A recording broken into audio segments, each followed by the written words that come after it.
Mardi après-midi, François Bayrou a prononcé son discours de politique générale devant l'Assemblée nationale, un discours très attendu qui a provoqué des réactions, notamment autour de la réforme des retraites.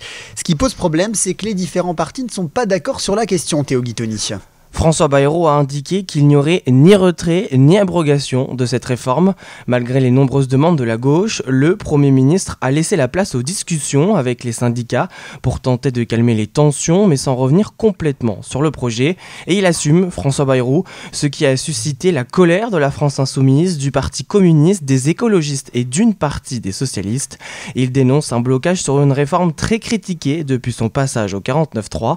Autre sujet abordé dans cette déclaration, le budget de 2025 avec un objectif de réduction du déficit public à 5,4% du PIB.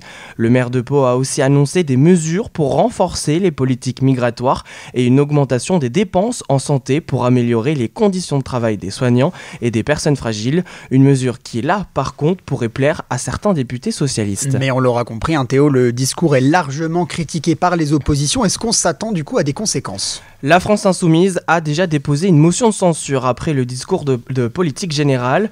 Le Parti communiste et les écologistes ont annoncé qu'ils la voteraient.